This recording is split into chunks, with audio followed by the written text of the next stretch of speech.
بچہ اگر آپ کو نالائق لگتا ہے نا اپنا تو پریشان مت ہو، بڑا ہو کے وہ آدمی ضرور اچھا بنے گا۔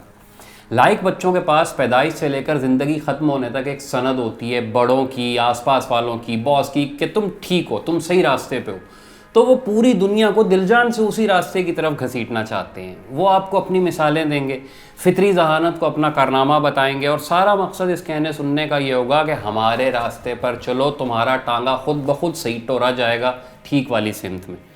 ان کی بات میں قطعیت ہوگی، لچک کا سوال نشتہ۔ اگر کوئی ان سے اتفاق نہیں کرے گا تو وہ اس سے ذاتی بےزتی سمجھیں گے کہ ابے ہم کو دنیا ذہین مانتی ہے، ہم نے جھنڈے گاڑ دیے ہر میدان میں، تم ہماری بات نہیں مانو گے۔ لائق پنے کا یہ سرٹیفکیٹ ان کے لیے بے شک اچھا ہوگا، بڑی لشپش زندگی گزرے گی، لیکن ساتھ والے جیسے باقی بھائی بہن، رشتہ دار، میاں بیوی، دوست یار، وہ سب کی زندگی عذاب ہوگی کہ یا تو صاحب کے ہر صحیح کو صحیح مانو اور ورنہ جنگ کے لیے تیار رہو۔ سمجھ نہیں آ رہی؟ آنکھیں بند کریں اور بچپن سے لے کر اب تک کے تمام لائق دوستوں کا ذرا حساب لگائیں۔ اب ان کی بات کریں جنہیں آپ نالائق کہتے ہیں۔ ہوش سنبھالنے کے بعد سے زندگی ان کی گردن پر سے پیر رکھ کے گزرتی ہے تو انہیں اس کے وزن کا اندازہ ہوتا ہے۔ کسی دوسرے کو اس وزن کے نیچے دیکھیں گے تو شرط لگا لیں سب سے پہلے یہی نالائق بچے جو ہیں یہ دوڑ کے آئیں گے۔ کیوں؟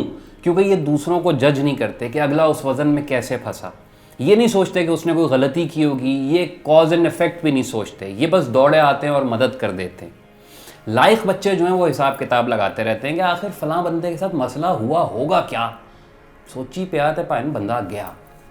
نالائق کہلانے والے بچوں کے پاس زندگی گزارنے کا بہت سا وقت ہوتا ہے، وہ اپنی پسند کے کھیل کھیل سکتے ہیں، وہ آوارہ گردی کر سکتے ہیں، وہ موبائل پہ وقت ضائع کر سکتے ہیں، وہ لمبی سیریں کر سکتے ہیں، وہ خاندان کی ہر شادی انجوائے کرتے ہیں، وہ دوستوں کے ساتھ زیادہ ٹائم گزارتے ہیں، وہ جلسے جلوسوں میں گھومنے جا سکتے ہیں، وہ ٹرینوں پہ بلا مقصد چڑھنے کا حوصلہ رکھتے ہیں۔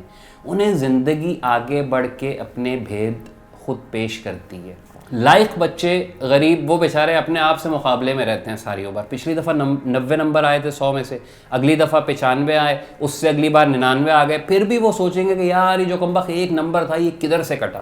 ان کے پاس زندگی کا تجربہ نہیں ہوتا، 99 کا پھیر ہوتا ہے بس۔ ان کے پاس سرٹیفکیٹ ہوتے ہیں، یا اگر کوئی تجربہ ہوگا بھی تو صرف اپنی فیلڈ کا، جس کے بل پہ بہرحال دوسرے انسانوں کی زندگی سمجھی نہیں جا سکتی۔ مزے کی بات یہ ہے کہ چل سارے جاتے ہیں، انسان ہے، کارتوس تھوڑی ہیں کہ گیلے ہوئیں گے تو ٹھوس ہو جائیں گے۔ لائق بچہ ڈاکٹر بن جائے گا تو نالائق اسی کا ہسپتال بنانے کے لیے ٹھیکیدار بن کے آ جائے گا۔